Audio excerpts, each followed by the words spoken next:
matter what hour your clock strikes here, it's always Halloween.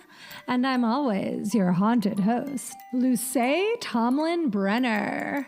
Today we are joined by an extremely special guest, Joseph Carlough of Displaced Snail Publications.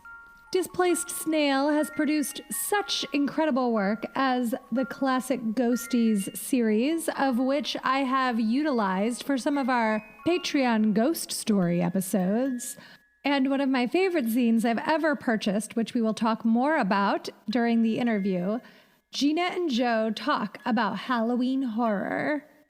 So Joe is another huge fan of Halloween, and in this episode, we will talk about independent publishing, reaching an audience and creating a community, the joy of Halloween, trick-or-treating, making your own costumes, and a new project that the two of us have coming up. Plus, we answer a few of your EEEEKmails. But before we dive into the interview, I would like to remind everyone that this episode and every episode of It's Always Halloween is produced 100% by the It's Always Halloween Patreon Ghoul Gang. Without you lovely ghouls, we would not be able to make this podcast. So thank you from the bottom of our hearts for keeping It's Always Halloween independent, ad-free, and sustainable. We have a brand new patron this week. So lots of Halloween love goes out to Josie Costa. Thank you for joining the Ghoul Gang. We are happy to have you.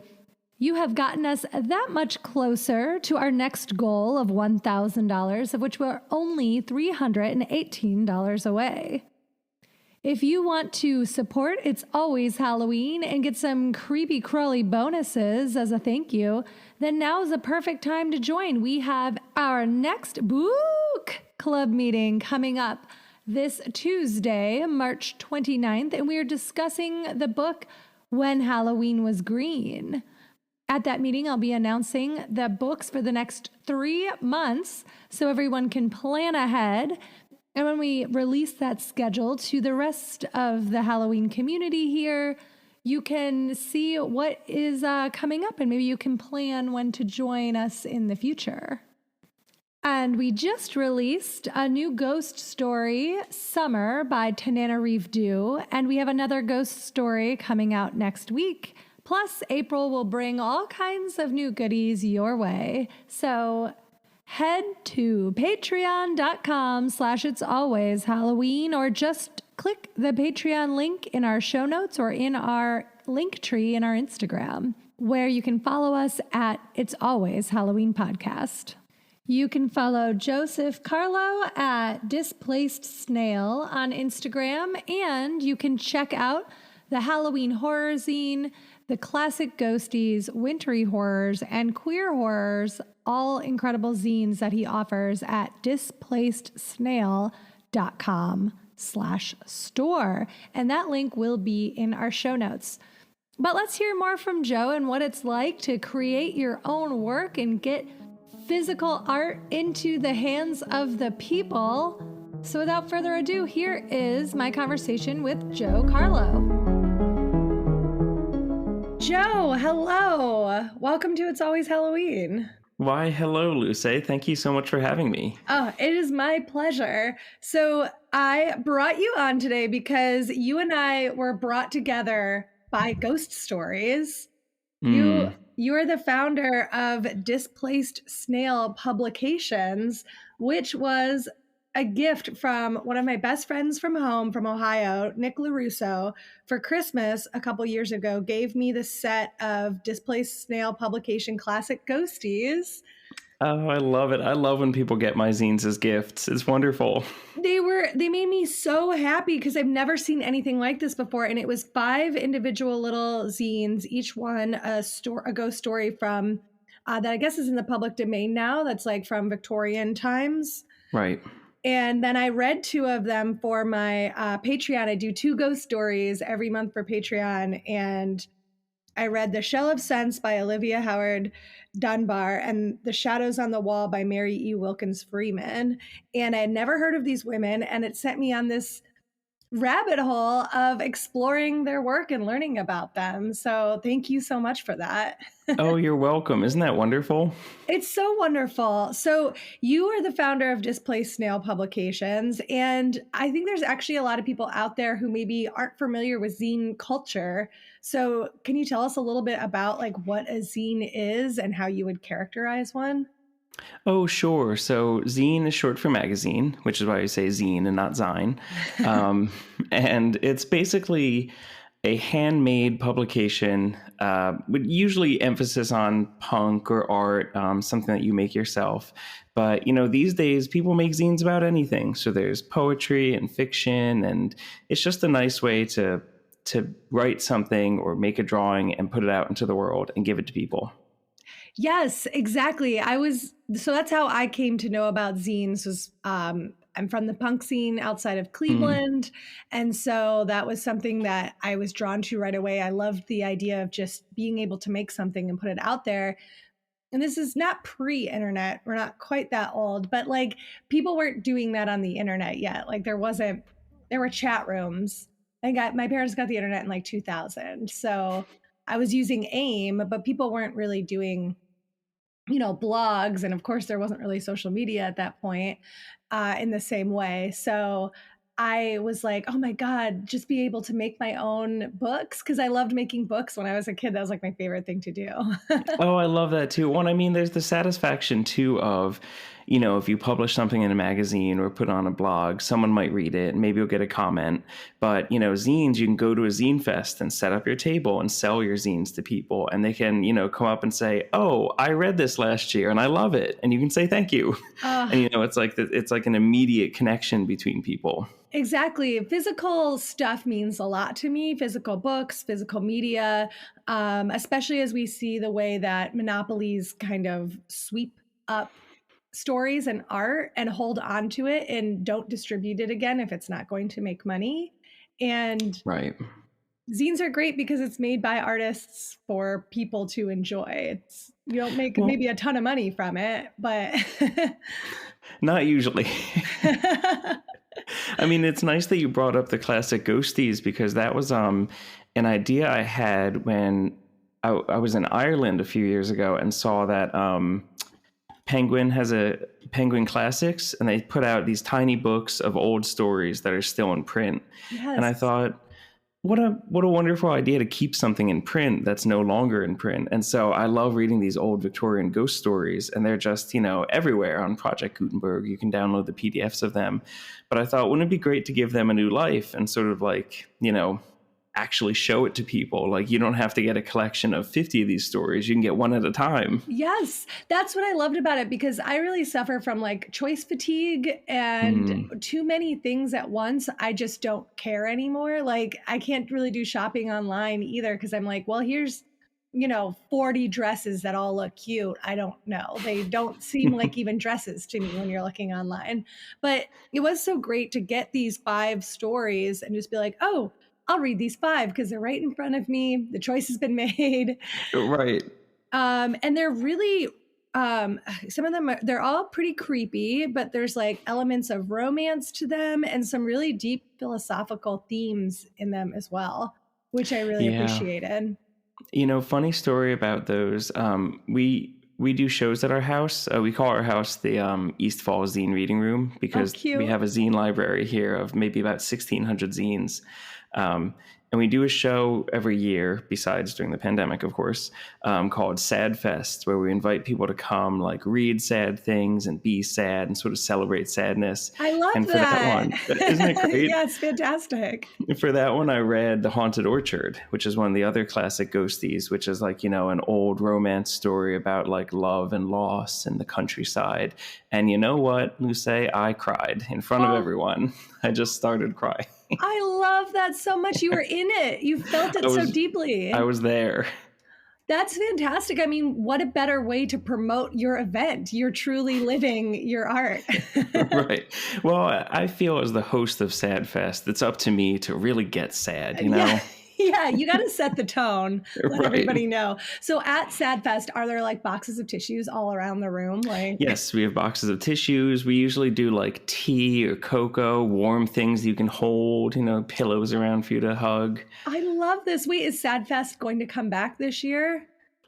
I'm not entirely sure about this year. We're planning our first shows this year, but we haven't started doing anything quite yet. I want to give COVID a chance to settle down a little more. Yes. And prove to me that it wants to settle down more. Yeah, I don't believe it right now. Right. It feels like a ruse.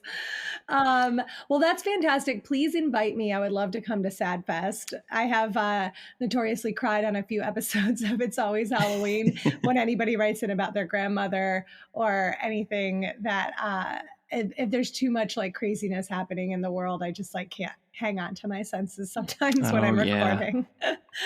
But I get it. I think it's important to I don't know, give the full human experience in a podcast. I find podcasting a lot like zine-making, where there's no barrier to entry, which of course leads to a lot of jokes on the internet about the wrong people putting the wrong sentiment out there. Right. But for the most part, it's actually like truly democratic in the way that like if you just promote yourself and like keep making your work and keep putting it out there, people will just find you from all over the world. Right.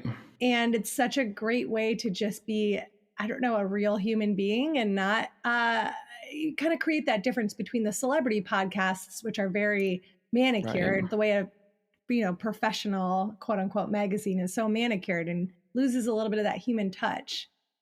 Well, I think, like you're saying, it's very similar to zines in the way too that, I sort of find myself through zines as well. So like, I'm working on this series Gina and Joe talk about that's like horror movie reviews and things like that.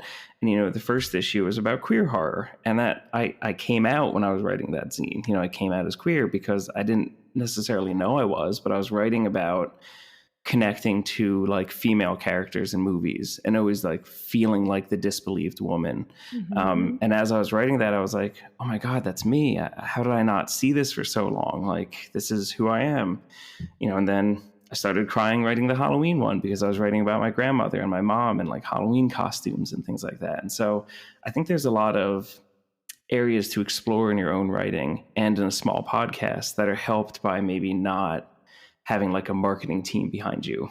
Yes, exactly. Being like, "Ooh, no, that trends poorly." Where I actually think that crying, if you're not doing it constantly, which you can if it's like the crying pod, then that's a really great idea for a podcast, everybody. And you could cry every week. But, I think it's done really, I felt weird about it when it's happened, but I always get feedback that people are like, that made me feel good to hear somebody crying. Yeah, I don't know when this podcast became about crying, but I'll also share with you that I did a zine panel last year and just started crying in the middle of it. So Amazing. Maybe there's a lot of emotion going on. Was it difficult, or was there a point where you were like, I'm just giving myself over to this? Oh, well, it was a very interesting zine panel from the Phoenix Zine Fest. They did it virtually, and it was about, discovering yourself by writing a perzine. Perzine is like, a personal zine. Mm-hmm. And I talked about the queer horror zine, and I talked about feeling like coming out, and it just overcame me with emotion. Oh, I love that. I'm sure that touched so many other people, though, because I also, punk scenes, underground scenes are really for more marginalized people, and I think that people of color and queer people and trans people are drawn to alternative scenes because those are much more safer and more accommodating than the mainstream is. So I'm sure a lot of people at that fest really could feel touched by that in that moment. Right. I mean, I'm still trying to like escape the brutality of my Catholic upbringing in how I think about myself expressing emotion, but it is not like that in the real world, at least not in the zine world. Yes. Isn't it great? Then we can kind of create our own worlds outside of our programming. Even if it's there, it's something, I think it's like an everyday unlearning activity, but we do have the power to just unlearn all of that programming and be like, I'm doing this my way, and my way is the cry way. That should be a tagline for the cry pod that you're going to do. Yes. Okay. That's my new podcast, Cry Pod. So you started talking about So I have a few of your zines here other than the ghosties, which are out of print now, right? You're not making those anymore? Just for the moment, because I'm working on the next 5, and then I'm going to do more printing of the first 5. So those will be back. It's just sort of a temporary break. This is an exciting announcement. I didn't know there were a new 5 coming out. Oh, yeah. No, I have about 40 stories that I plan to do at some point. I just, I try to do 5 every year and a half. Oh, that's thrilling. So is that going to be like a Halloween drop for this year, or? Ooh, that's a great idea. I haven't designed. I just, the thing with these old Victorian stories is I have to make sure I really carefully read them first, because occasionally there's something like amazingly super racist in one of them. And, I'm not looking to publish that. No, of course not. And thank you. It's interesting because some of the language will sneak in undetected by first glance because it's not racist language we use now. Right. And then you're like, that combination of words is odd. Let me look up. And then you're like, oh, no, that's the worst thing you could say 150 years ago. What have I done? Yeah. So, because I do for the podcast, I've been trying to find newer stories, because a lot of the old stories, I try to do of women, and I want to have, just not the same people like Bram Stoker or Stephen King all the time. But you have to go newer to find like more people of color and queer people who are at least out, Right. But I have a mix of new stories and Victorian stories, and I like the Victorian ones because they're not so violent, and I think they're a little more romantic. But yeah, I have run into that same thing where I'll read it through and then hit something that like I don't quite understand, and I have to do like so much Googling. Sometimes it takes like days just to find and understand a story fully. Wasn't it the case that most of the classic monster movies were developed by a man who wasn't quite out, and most of them are like allegorical queer stories? Yeah, James Whale, who did Frankenstein, he was out in Hollywood, but not in the general public. It was like a industry secret. And he also made the film Old Dark House, which Boris Karloff is in. Have you seen that one? I think it's from the 30s. I have not seen it, but there is a band with that name, and they're really good. They make like nouveau horror music. That sounds incredible. I will be looking them up, jotting down in my notebook.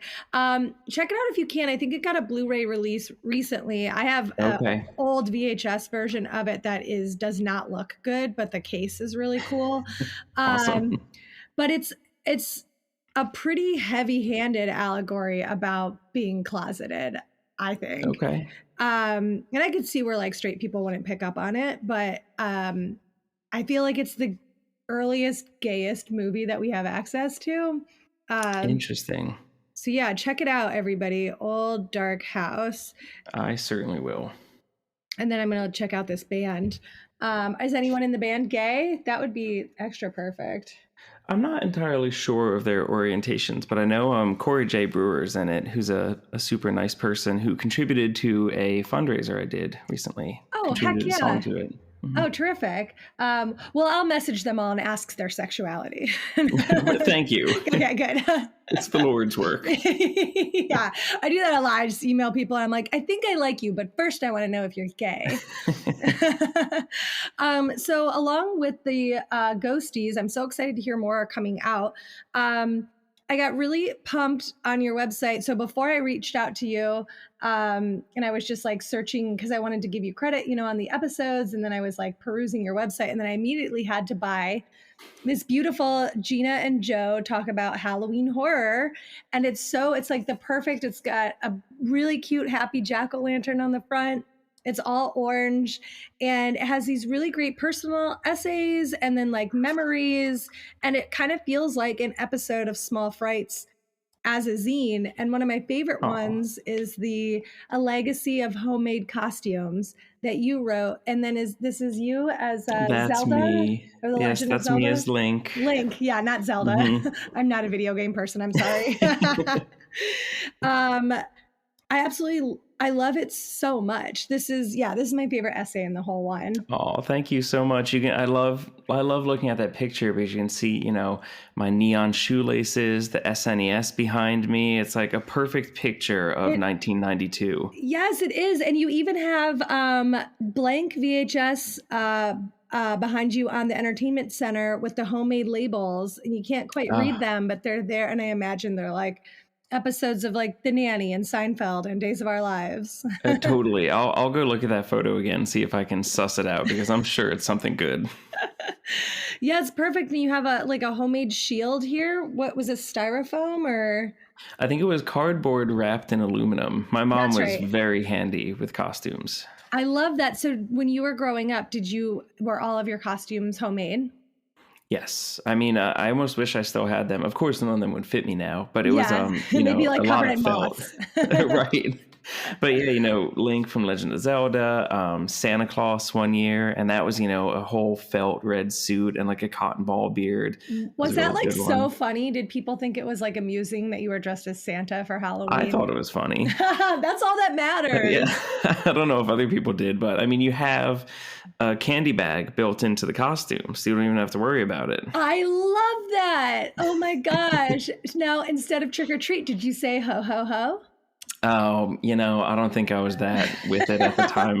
Honestly, I was probably 7. Right.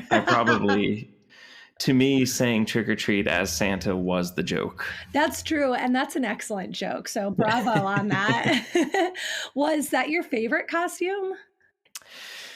Wow, I don't know. That's a hard question. I mean, because my favorite costume might be, I don't even remember this because I was so small, but when I was a little baby, my mom made a felt M&M and stuck me in it. And I think just my head was coming out of it and the rest of my body was inside this circular M&M. And I really do enjoy seeing photos of that. That's really funny. What color were you? The red M&M? No, it's the yellow one. The funny one. my brightness just shone through even then. That's so perfect. That reminds me of one of my best friends in elementary school, Erin Smith, was an eyeball in 4th grade. That was her, just like the greatest costume I think I ever saw as a kid. And it was fully circular. She was inside of it. And like the I don't know the eye parts, the iris, the color part was kind of mesh. So that's what she could see through. Oh, cool. But you couldn't really tell that she could see through it. And she wore these red tights. And then there was all this like red, like almost, what are the streamers kind of hanging down from the eyeball, like viscera. Oh, and it was just crazy. And she won like the best costume in the whole school, like in the Halloween nice. It sounds or whatever. Legitimate.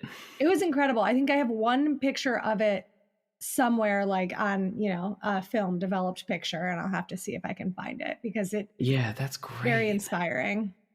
I remember my friend Matt, I think in the 6th grade, printed out a photo of his own face and then wore it like a mask on his head. And that was so funny to me because, we're talking the 90s, so not everyone had a printer. So even the fact that he could do that seemed magical to me. Oh my gosh, that was probably the printer that was like, and right. He peeled He had to break off the sides. Yeah. Oh my gosh, he used, what was it, Print Shop? That's amazing. What a couple of clever boys. Good job. Yeah. Oh, thank you. I don't think I was thinking about Halloween being funny until I was in college, probably. I unfortunately am saddled with taking things too seriously. It's been an affliction I've had my entire life, which is extra silly because I am a comedian, but I like to tell jokes and tell funny stories and like stand on stage and make people laugh. But there's something, obviously I like to make people laugh in regular life too, but I'm too sincere. I feel like I'm too sincere. It helps me in other ways, but I see all these opportunities that other comedians and other funny people make humor in all these other ways. And I'm just like, take everything at face value. And I'm like, oh, well, on Halloween, we're supposed to dress scary. So I have dressed scary. Right. No, I don't know. I mean, I think humor was a real defense mechanism for me. But I will say, no one should knock sincerity because sincerity is wonderful. I agree. I think you're right. I'm embracing sincerity. I have no choice. I must do it. But I think sometimes I get a little envious of some of my comedy friends, or just the fact that, like, what a funny joke to your face on your face is very funny, and kind of layered. It almost has like a Silence of the Lambs feel to it. Also, like Texas Chainsaw, it's scary funny. But yeah, my brain doesn't work like that, and sometimes I'm a little envious. But we all have our skills. That's interesting that you brought it into it, because it is very like Uncanny Valley too. Like, I'm looking at a human who almost looks like a human. This is too weird. And you're used to looking at his face, so it's still his face, but it's like something's off. Right, the mouth isn't moving. Yeah, and the eyes are like probably little open holes, right? It's like real human eyes peering through a fake face, like the French film Eyes Without a Face. Actually, this might be the scariest costume that he could have picked. Yeah, maybe there was more to it than I thought. Yeah. Are you still in touch with this person? I haven't spoken to him in a few years, but next time I do see him, it's the first thing I'm going to ask. Please do, and report back. Tell him that thousands of people have now heard about his Halloween costume. And want to know more. Yeah, exactly. We have questions. Well, something I'm very excited about is that you and I have decided to team up, and we're going to make a couple zines together this year. Yes. It's super stoked. Yes, I'm so excited. I'm thinking of calling it It's Always Hallozine. Oh, perfect. Yes. Wonderful. Puns are huge in the zine community. Yes. Oh, they have to be. They are currency. So I've already announced a couple weeks ago our recipe zine. Oh, very good. But today is the day that I'm announcing that we're doing 2 more. Oh, 2 more. Luce, what could they be? It's a trilogy. Oh my gosh. All the best horror movies are trilogies. Exactly. So, I mean, I feel like... Yeah, how could we not? Halloween 1, 2, and 3? A perfect trilogy. It's always Halloween 1, 2, and 3? Exactly. So 1 is the recipe zine. 2 is we're doing a trick-or-treat costume zine. So very much like this beautiful picture of you dressed as Link, and this lovely story about how important it is to make your own costumes. We are going to be doing a similar thing where we want lanterns to send in the pictures of them either trick-or-treating or in their costumes. And as long as it's not like from this year, we're thinking 0 to 18, maybe 0 to 20, if you have some really funny college costumes. But oh yeah, definitely stuff in like the 2000s or before, if possible, because we want to create the cozy, nostalgic Halloween feelings with this one. I want to see your homemade costumes. Yes, absolutely. The homemade costumes. And I'm really into seeing people's makeup. Like, I love the makeup that little kids do on themselves, or that like moms and grandmas who just like are doing their best are doing. Right. Totally. There's so much emphasis now. It's like the internet's cool because we get to see how many skills people have. And there's so many people out in the world that aren't platformed that have amazing skills, and they get to share them, like really incredible makeup artistry that I think is so fun to watch, but can be a little intimidating if you don't have that type of hand-eye coordination. And I really like to see people who aren't good at doing things, but who have passion. That's like my passion, is like, the skill isn't perfected, but it has a desire. Oh, you know what? I'm going to have to look for, I just remembered maybe in 5th grade, I dressed up as our school librarian, Miss Soltis, and my sister did my makeup and got me like a pearl necklace and a lacy top. That is so cute. Oh my gosh, that is adorable. Do you have a picture of the 2 of you together? That would have been like, oh, that was a clutch photo. I'm going to have to look. I'll ask my parents to see if they have one too, because that would just be wonderful. Do you remember her reaction when you were like, I'm you? To be honest with you, I don't know if I was brave enough to go to school in it. I might have just used it for trick-or-treating. Oh my gosh, that's even cuter. And everyone's like, who are you dressed as? You're like, my school librarian. Right. I love her. Let's not go that far. She was really mean. Oh, but you admired her somehow, or what? Or did you dress up with her as her because she was like a monster, or like? Honestly, it might have been my sister's idea, who also was going to that school, and maybe she just thought it was going to be funny since I was the youngest brother. But I certainly went Wow. along with it. Oh my God. See, I created this whole narrative where you like admired her and you like loved reading and you were like, this is the highest tribute I can give to her Halloween costume. That's what we're going to have to do for the zine. Everyone's photo is going to be on the left-hand side, so you can look at the photo and you can create your own story before you read what they say about the costume. Yes. Because that's what I want to do. I want to look at everyone and think, all right, who is this and what are they doing? I love that. We absolutely must. All right, perfect. Well, we are collecting materials through May 1st.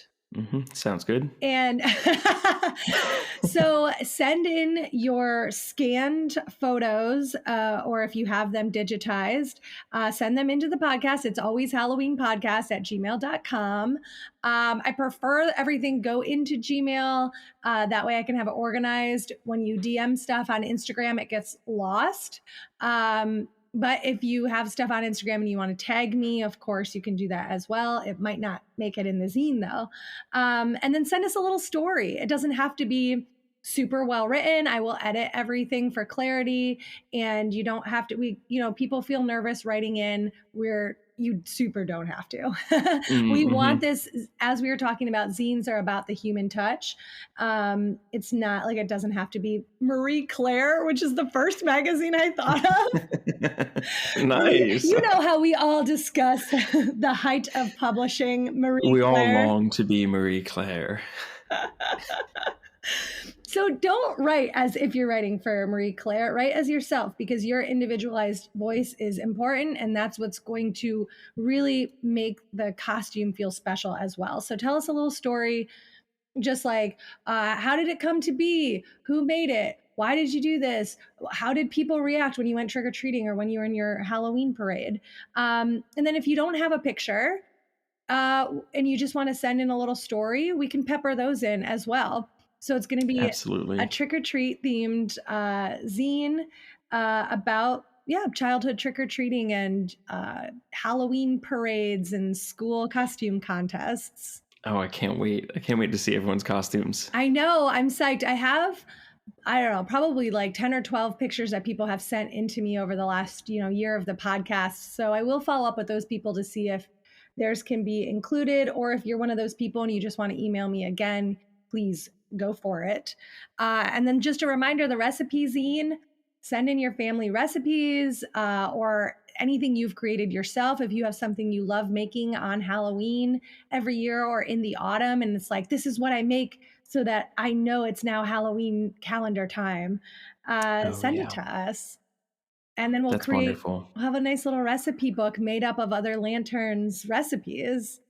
And then the third one we are still discussing, but I think it's going to be a little, just a personal Halloween essays from me.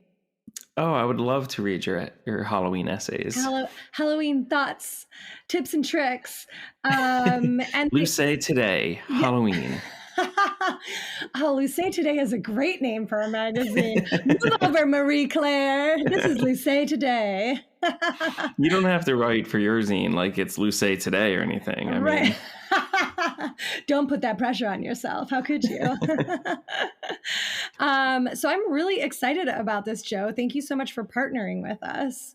Of course. I mean, I love your podcast, and I'm on a real tear of making zines, and I'm so stoked to work with you on some cool zines. I'm excited because you do all this stuff that blocks me. So I'm not a work with my hands person. And when I want to draw or make something physical, it sort of turns into like a blobby, like I can draw cats and sheep and clouds and a house. And if it's not one of those like four things, it'll turn into that eventually. Like I just can't, not even good at drawing a pumpkin. Well, I can do a pumpkin, but not a jack-o'-lantern. The face always gets really wonky. Like the mouth always goes down off to the side. So you're doing all of that cool physical layout stuff and arranging and art design that makes me cry. Well, you know what I just love about the Halloween zine that we did? So Gina, my partner in crime for these zines, is a professor of horror films and medieval literature at the University of Michigan, That's which is so so cool. Oh my gosh. And actually, you know what's funny? So I met her because she bought my classic ghosties and wrote to me. So this is the second time someone has gotten those zines and reached out to me, and we've like become nice buddies from it. So that's incredible. Oh my God. Ghost stories are like the ultimate meet cute. yeah, who knew, right? Wow. But the center spread of the Halloween zine is a drawing that she did of a haunted house in 4th grade, and it is wonderful looking. It's accompanied by an essay on how to draw said haunted house if you want to try it on your own. It's so cool. And this zine is still available in your shop, right? It sure is. Yeah, everybody should check it out. It's only $5, so I know you can definitely get it. And it'll give you that boost of Halloween feelings in the middle of the year. And we're always celebrating here. So this is, what a better way. You also have a list of Halloween films in here. And just like a lot of cool, illustrations and memories. I think that this is like the perfect reading for the springtime because I think so too. Sort of diametrically opposed to Halloween because it's like rebirth instead of death. And so this is like a good way to get that vibe right now. Well, isn't that, shoot, I should have asked my partner Kay about this. I think isn't one of the spookier nights coming up because it's like the shadow Halloween? Yes. The reverse Halloween. Beltane. Right, yeah. Yes. I need to look more those types of dates. So the listeners know this, but I am not a person who's good at keeping track of like dates or times. I live in the spirit world of time doesn't exist. So that's why I do like the fact that things are always Halloween, because I hate missing things, because it's like one day to do something that's absurd. It puts undue pressure on oneself. So I don't keep track of all of these other high holidays and spooky days and things, and I should, but I'm trying to live that life all the time so I never feel like I'm missing anything. I know just what you mean. We have light touches of Halloween around our house at all times. Ooh. So like Katie likes to deck out the house in the ways that she enjoys, and some of that means like there's one of those jointed skeletons hanging on our bathroom door at all times. And there's, a bat garland right now in among all of our plants. But it's just a little touch of Halloween. I don't need to see it all the time, but I like a little bit of the vibe. It is the best holiday of all time. So exactly. Thank you very much. I, of course, agree. And I do the same thing. There's some like Halloween influencers who are like live in Halloween decor house all the time, which I admire and I think is so cool. But I couldn't personally do it because I like too many things. And I like too many colors. And so I'm a maximalist. So I have things like I've got like these little tiny kind of cardboard jack-o'-lanterns. Oh, yeah. That like live next to my TV, but they're just little like craft paper. How cute. Yeah, I love them. So I see them every time I'm watching a movie. And I have like a little plastic trick-or-treat pail on my bar that I always have filled with candy. And I have a little bat that hangs up as well. Oh, perfect. I happen to have above my desk at the moment, I don't know if you'll remember these, a whole bunch of Monster in My Pockets. Yes, those are so good. Yeah, I have about 30 of them standing up there. They're like tiny little, they're not exactly action figures. They're really just like a molded figure that's like an inch tall, and they're really popular in like the early 90s. Right. Yeah. These are all my old ones. There's always like a little part of me that's like, ooh, maybe I could go on eBay and buy a whole bunch of these. But then there's another part of me that's like, don't go down that road. Exactly. Yep. That's why I like never use eBay, because people are like, oh, you can just find that on eBay. And I was like, yes, I like a lot of things though. So if I start looking up stuff on eBay, I will go into bankruptcy buying like every My Little Pony I didn't get as a child. Totally. Yeah. So as far as our zines, why don't we talk about, so we want to get materials by May 1st. So it's like 6 weeks. And then we're going to have them available for pre-sale around August. Yep. And then we're going to send them out in September. Yeah, so everyone should get theirs by September 1st, which is the true beginning of the spooky season. Mm-hmm. I mean, for non-diehards, that's That's when the true. spooky season. Diehards start at 100 days usually, which is like the middle of July. Right, yeah. I think getting these zines on September 1st will be a great way to feel like, oh, it's finally Halloween. Now I Yes. get to live in Halloween for 2 months. Exactly. Yes, I totally agree. I'm lucky that I get to live in Halloween all the time.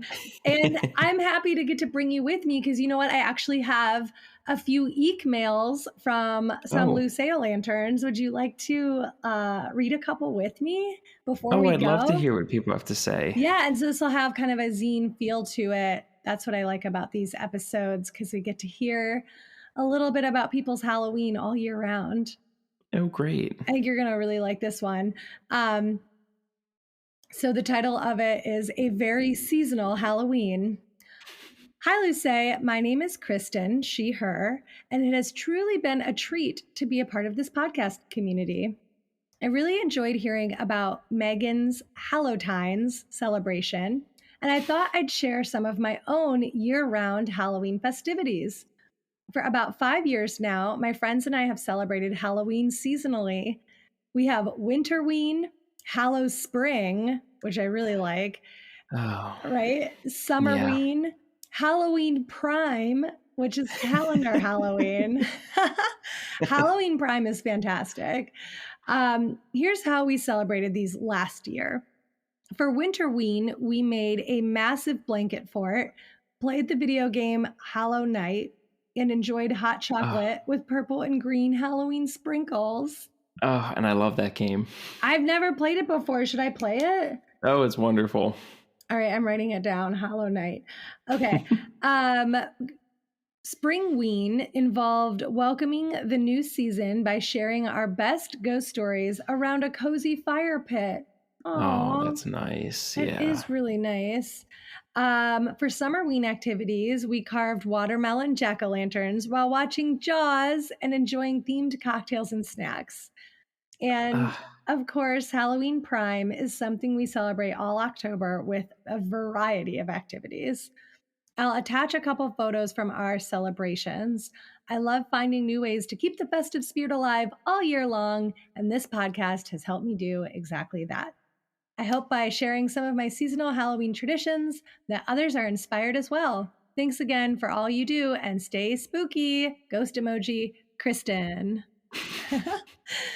And she shared a picture. I should have sent this to you ahead of time, Joe. I'm sorry, but she shared that's a okay. picture of her watermelon jack-o'-lantern with a little Oh, candle inside. yes, I would like to see that. Please do forward it along. Yes, I will. And a charcuterie board of Halloween Oreos, pretzels, Greasy's Frankenstein cups, kettle corn, and it looks like little trick or treat like Kit Kats that are orange. Oh, wonderful. As I was listening to that, I thought about what I like to do. Another thing I like to do to celebrate Halloween all year round, which is costumes. You can wear a costume whenever you want. There's no rules about it, especially once you're an adult. That's true. So, when they wanted to show Pretty in Pink downtown, Katie and I went out and got costumes, and I went as John Bender. Oh my Because why gosh. not? Were people so psyched? Oh, Breakfast Club. I'm sorry, wrong name. Oh, I Yes, totally know actually, exactly what you were talking about too. right. Do you have like the earring? I had the cross earring, the men's slacks with the huge flannel over it. It was really fun to do. Go to the Ren Fair and dress up. I mean, I find costumes are a 24/7, 365. I'm in a costume right now. It's just my Joe's at home working costume. Yes, I mean, I agree. I have my favorite leggings on, which are little red lips with vampire teeth. Oh, wonderful. Let's see him. Oh yeah, look at that. That's so fun. I just did like a cheerleader move to show Joe my legs. What's that thing RuPaul says? We're all born naked and the rest is drag. Oh yes, that's such a great phrase. That's what actually. Have you ever had somebody think that they were tearing you down, but it was actually like a huge compliment. Like it was a dig, but you're like, thank you. 100%. There was this guy that I absolutely hated who was in my women's studies program in college, which like I want all genders to, do gender studies and women's studies and care about that. But in the early 2000s, it was like a little bit of a red flag. And this guy, his name was Chaz. He acted like he was my friend because there was like, I had a lot of power in the department and there was like social cachet for him, but he would always talk shit about me behind my back. And he complained to my best friend, Nick, who gave me these zines, that he's like, don't you ever get sick of her? Every day she just dresses in costumes and acts like everything's a play. And yet, what a wonderful way to live. Exactly. I was like, are you kidding? How else am I going to dress? This place sucks. Right. He wore like turtlenecks no matter what the weather was. Like, all right, and dude. Every day is a play. I mean, if you're not like acting out your own life, then you're just sort of sitting around doing nothing. Yeah, or you're doing what other people want you to do, which like, not to sound like someone on the internet, but like, what a boring way to live, sheeple. Oh man, you are just educating them left and right. Anyways, I don't know why I had to get that. That's just been living inside of me now for 15 years. So I had to complain about it. Yeah, shake it out. Get it moving. Thank you. But yes, getting back to Kristen, this is such a fantastic EEEKmail. I love that you have a group of friends that you have been doing this with, because, I hear a lot of stories about people who are the only person in their community that they know of that likes Halloween and they have to do this stuff on their own. A spooky community is very important. And I mean, that's what, we're trying to create here. And Joe, I don't know if I told you this, but we recently, my Grim Turn Nathan and I started this new idea called the Local Lantern Society, where... Oh, what's that? Yeah, so we're trying to get information from every lantern who wants to be a part of it. It's totally free. You just have to fill out our Google form that we have in our show notes or send me your information on Gmail. And we're trying to connect people from all over the world. So kind of like, if you're based in Philadelphia, so we have several people who are in Eastern Pennsylvania, right? So we're grouping them all on a spreadsheet, and then all the people who are from Eastern Pennsylvania or that whole sort of Mid-Atlantic region, we would send, however much information you wanted to give, like if it was your email and your socials, then we send that out to everybody, and then the 10 of you can all connect, and you're like, okay, right.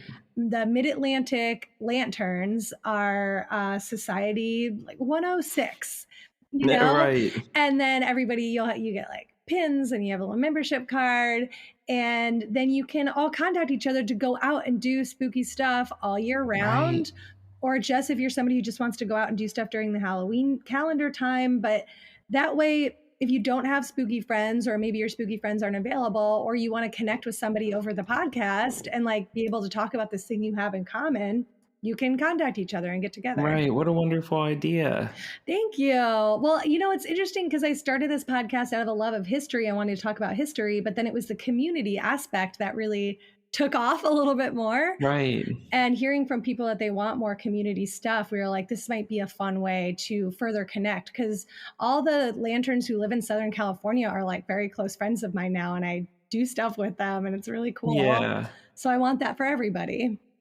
Yeah, right. What a wonderful thing to do. It's like Meetup, but centered entirely on It's Always Halloween. Exactly. Yes. So this is everybody's reminder to fill out that form if you want to be a part of that. And it's nice because most of the people who listen, obviously not everybody, but a lot of the people who are really engaged are like queer othered people. So it's like I've really done some work to kind of suss out bigots, and make sure that the people that are listening are, I can't control everything, but I think for the most part, we have like really good apples. So right. Really good caramel apples. Oh, I believe it. Of course. All right. Well, I'm taking away from this EEEKmail that I need to play Hallow Night. So thank you so much, Kristen. That was so cute. And then, okay, so this one reminded me of a conversation we were just having about making our own costumes. This I feel like will really resonate with you, Joe. So the EEEEKmail subject line is Happy Spooky Spring. Hi, Luce. I've wanted to write or call in for some time now, but my Southern accent is a bit too much, so I decided on an EEEEKmail. I was a child to a very young teenage parent, and my sisters and I grew up in poverty, so we had very little. However, my sweet mama always made the holidays rad as heck, no matter what. We never had the money for already made in-store costumes, so my mama would make ours, and they were the best, especially since it was the 80s and everything was gloriously tacky and awesome. My most favorite costume was when she dressed me as a punk rocker. Oh, yes. I was 5, so I didn't actually know what I was at the time. But it was very foretelling of my future, since I'd like to believe I'm punk as funk now in my 38 years of age. Very relatable. Thank you so much for all that you pour yourself into. Oops, let me take that back. Thank you so much for pouring yourself into this podcast. It has truly enriched my life and touches on every single aspect of Halloween that I love. I 100% believe it has helped me with my depression, and rather than feeling super bummed when Halloween is over, you help me enjoy it all year round. Love, Mandy Misfit, pumpkin emoji. Oh, wonderful. Wow, Mandy, I love this so much. And if you have pictures as you as a 5-year-old punk rocker, we absolutely need to see them. Yes. Yeah, show it to me.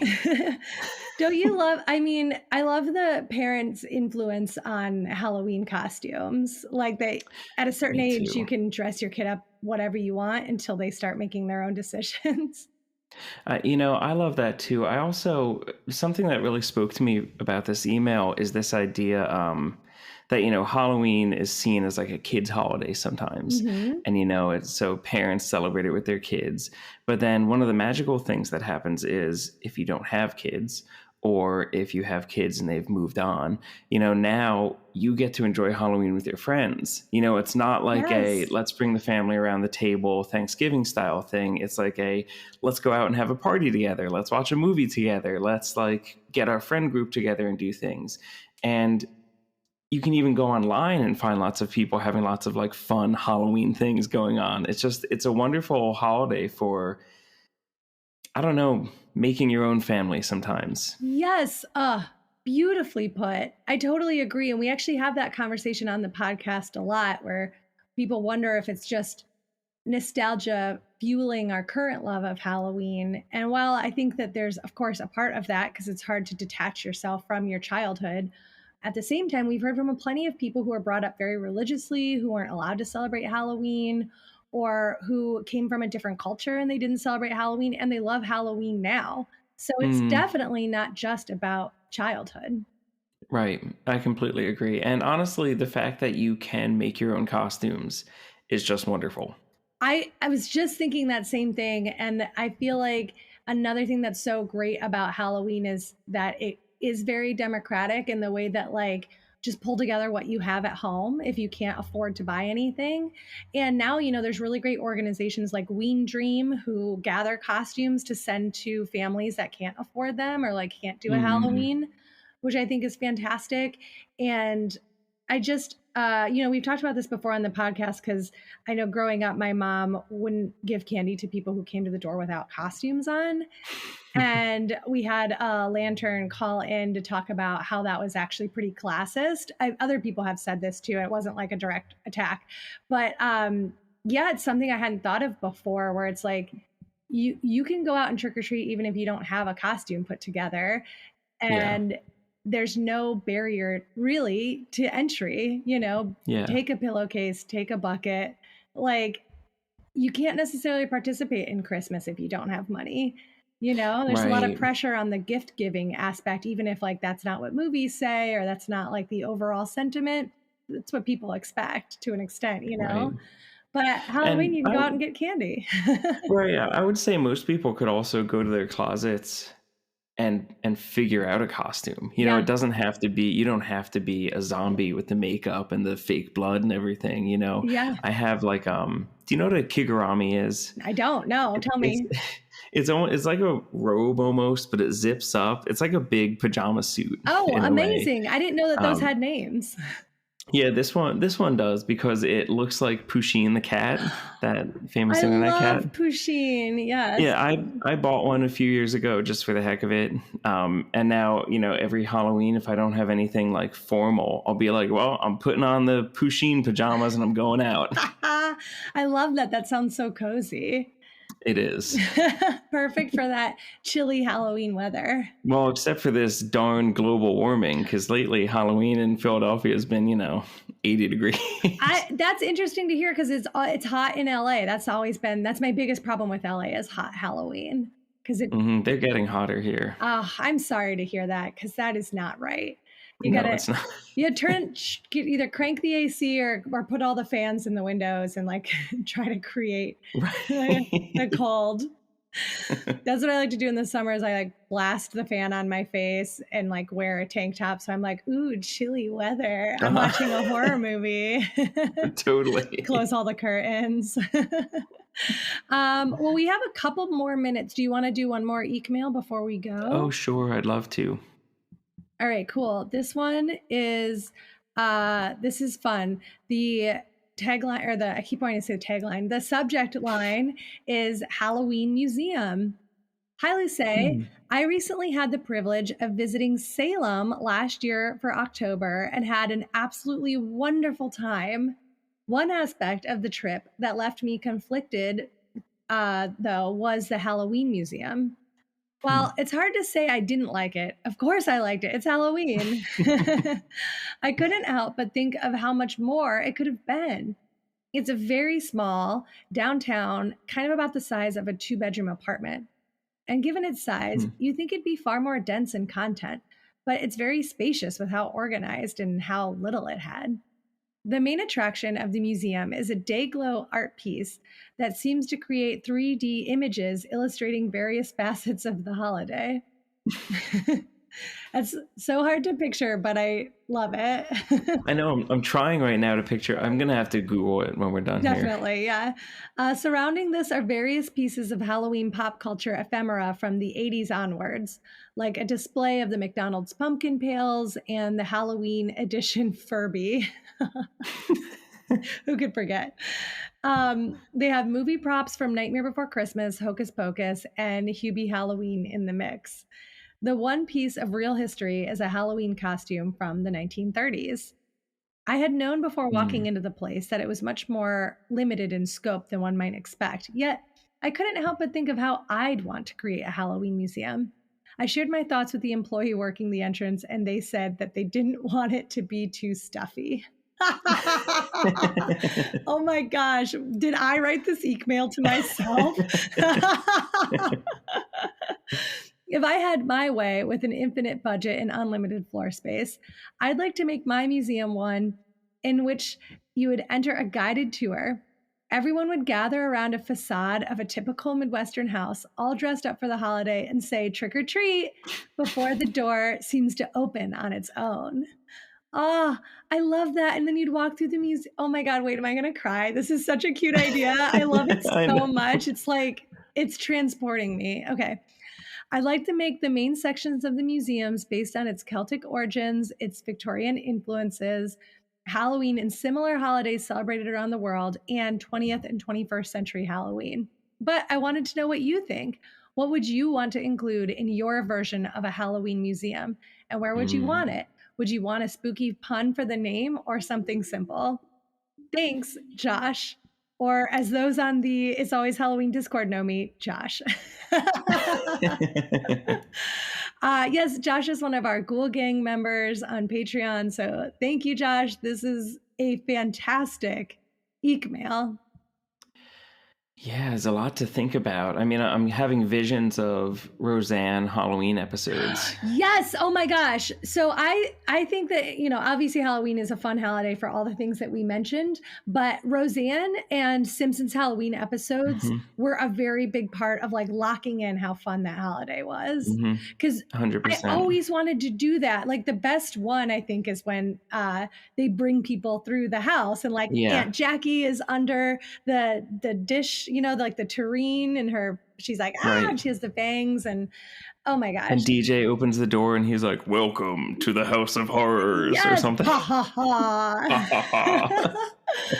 Oh my gosh, it's so good. Yeah, and Becky is like the mangled flight attendant. It was like missing limbs and is all bloody. Oh my gosh, I love that episode so much. Yeah, it would be fun to have like people. I wouldn't want to scare people so much because I know not everybody loves a haunted house, but I think it would be fun to have really small, low-level scares throughout. Mm-hmm. You know, like maybe you like gesture to a painting or a portrait, and then it like comes down and somebody's like, like on the other side of it, you know? Right. Wow, what a good question. Because, you know, here's my perfect Halloween museum. You know those like Colonial Williamsburg, and you go there and it's like you walk around and you're in colonial times. Yes. In my dream Halloween museum, it's a whole town, and each block is a different decade or a different era. And so, you know, you could walk down and see like this was 1950s Halloween. But then again, I mean, I bet it was different town to town. It would have to be a whole city.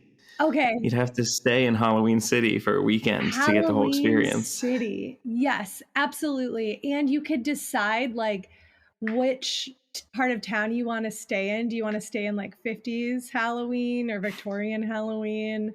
And then your accommodations would be like themed and have like the decorations from that time. Yes, 100%. Center City would have to be 80s Halloween, because I happen to feel that's the sort of perfect era of Halloween. Yeah, definitely. At least like of the current American Halloween. That's what it feels like. That in early 90s is like when everybody was trick-or-treating. All the houses were really decorated. And did you grow up in Philadelphia? Is that where you're from? No, I'm from New Jersey, but close enough. Okay, yeah. So I feel like I have a lot of friends in New Jersey Halloween horror people who I had very similar experiences. I think like the suburbs, and maybe a suburb Halloween. I'm very curious. I haven't heard from that many people who grew up in cities, and I would like to hear more stories about what their Halloween was like. Yeah, that's interesting, because that's the Halloween you see in movies. You know, the suburb Halloween, the small town Indiana. Yeah, so I imagine that there's people who are thirsty for that experience who never got to have it, and that's what would be so cool about the museum. I think it would be cool to have one of those like you get to trick or treat. Like I love the idea of the museum starting like, Josh, that's such a clever idea with the facade and you get in by saying trick or treat. But I also think it'd be fun to have like a simulated trick or treat experience where maybe you can like dig through like a closet of costumes. You can like pick your costume. And then you can like walk up and down a suburban block that's like, either themed like 80s, 90s, 60s, 70s, like, and their costumes have that same time period, So it's like, if it's the 80s, you can only dress as like Smurfs or My Little Ponies or He-Man, This is starting to sound potentially too much like Westworld. Which I only watched a few episodes of, but Westworld it's bleak. It's not a happy ending. But I think Halloween World, now we've gone from Halloween town, city to world. So and now it's a horror movie. That we've made the final step. Oh, perfect. Okay, well, trademarked. No one else can write that. That's something Joe and I are writing. This just turns into like a writing workshop, and I'm like, okay, now what do you have for page 10? Right. Now, when you say he was cut, do you mean like, is it stabbed or a slash across the chest? I imagine a scythe because it's very Halloween because we're talking about the Grim Reaper. Yeah. I love your vision. Thank you. You too, which is brilliant. I'm glad you're on board. Everyone's like, wait, am I supposed to be listening to this still? Right. Josh, this is such an incredible EEEKmail. It's given me so much to think about. I feel like this is like a project now that I have to work on. But I think you're right. And I think you really tailored your idea of what the perfect museum would look like to the podcast, to exactly what I would want, because you just described everything that I've talked about on the podcast.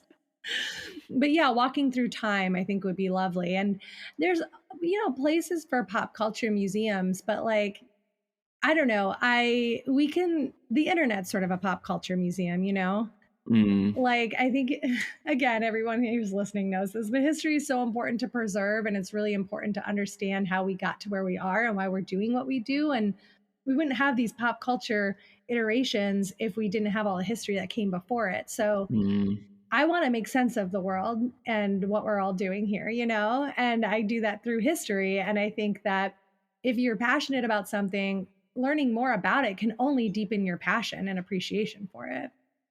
Yeah, I totally agree. So I would also be disappointed in this Halloween museum, Josh. So thank you for saving me from possibly going to it.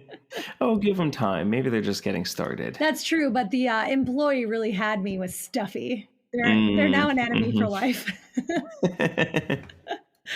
Well, I know we're getting towards time. Is there anything that you want to add about zine making, Halloween, Hallozines, anything we talked about that you want to put a final bow on? No, I mean, I guess I'm very excited for the zine that we're doing together. Would you mind if I told everyone about the zine I'm currently working on? I would love that, please. Yes. Oh, great. So Gina and I are working on a follow-up to the Queer Horror Zine. And I personally am working on a zine called A Satanic Butchery of Boredom, which is where I'm watching the entirety of a 50-movie DVD set and writing about all of the terrible, terrible movies enclosed. Wait, I'm watching them so you don't have to. That is perfect. You did a Kickstarter for this, right? Yes, I did. Yes. You know, it was successful, got the money I needed. Now I'm working on it. Should be out in May, hopefully. So thrilling. Okay, great. Yeah. And all of your work can be found at displacedsnail.com, correct? Yes, that is correct. And that is where we will be able to pre-order your zines, I think. Terrific. Once the time is right. Once the time is right. Once everyone out there in Halloween world sends us their materials. Yes, let's see your costumes. Oh my God, I can't wait. It's really my favorite part of the podcast is seeing people's like childhood pictures. Each one just fills me with such elation. It's a wonderful idea. Yay, thank you. Well, we worked on it together. So thank you for being excited to do this with me. And I'm just thrilled that there'll be like something physical that people can like hang on to and cherish forever with their Halloween collection. Yes, it's the magic of zines, and thank you so much for having me. I'm so happy you were here, and I want to give a shout out to all of the lanterns who wrote in, Josh, Mandy, and Kristen. Thank you so much for contributing to today's episode. Your stories were fascinating and funny and just very heartwarming. All right, well, I know we're going to be talking soon, but thank you so much for joining me on this special episode. You're only the third guest that I've had in a year and a half. Oh, so fun. Yes, it's very special, and I'm still kind of learning how to do it, but I think this episode went well. I think so too. We're naturals. We like to chat. It's true. I know I could do this forever if we didn't have hard outs. All right. Well, I will talk to you soon. Happy Halloween, Joe. Yes, happy Halloween, Luce, and everyone out there in Halloween world. Happy Halloween to us all. Bye. Bye. Well, that was a dang treat and a half. Thank you so much, Joe. Again, it was such a pleasure having you here. Now, after we had our conversation, Joe was inspired to get the DSP Classic Ghosties zines back up on the website. So during our conversation, he was saying that those are currently out of print, and he decided to get them right back into production. So you can go and get those today. They're fantastic, and they're the reason that Joe and I are friends now. So please check them out. You can get a whole pack of them for $10. It's The Shadows on the Wall by Mary E. Wilkins Freeman, which is on our Patreon. The Beast with Five Fingers by W.F. Harvey. What Was It by Fitz James O'Brien. The Haunted Orchard by Richard Lee Gallion. And The Shell of Sense by Olivia Howard Dunbar. Now, that one is also on the Patreon. So if you want to hear me read 2 of those, you can sign up for our bi-monthly ghost stories. And if you want to get a whole selection of these beautiful zines yourself, you can head on over to displacedsnail.com/store and pick up your own pack of DSP classic ghosties for just the low price of $10. And my best friend Nick gifted them to me for Christmas one year, and it made a fantastic gift. I guarantee it. It's a great way to bring Halloween to the people all year round. So that's how you can find Joe. Remember, he's also at Displaced Snail on Instagram. If you have a ghost story you want to tell us, or you want to tell us about your favorite trick-or-treating memory, or what kinds of Halloween art you like to make and distribute to the world, give us a call on the All Hallows Hotline at 802-532-DEAD, or write us at eeeekmail at itsalwayshalloweenpodcast@gmail.com. And don't forget, if you want to be a part of the Kitchen Witch recipe zine, the Trick or Treat zine, make sure you get in your information to me before May 1st. So that's about 6-7 weeks away. And I would love to include you in this new project that Joe and I are doing together. And if you want to be a part of the local Lantern Society, click that link in the show notes and take the Google form questionnaire that can also be found on our Instagram as well. And you can always email that information to itsalwayshalloweenpodcast@gmail.com. If you would like to support the podcast, go to patreon.com/itsalwayshalloween. There is a level for every budget, and every dollar helps. If we get to $1,000 before August, I will put on a live show this Halloween in Los Angeles.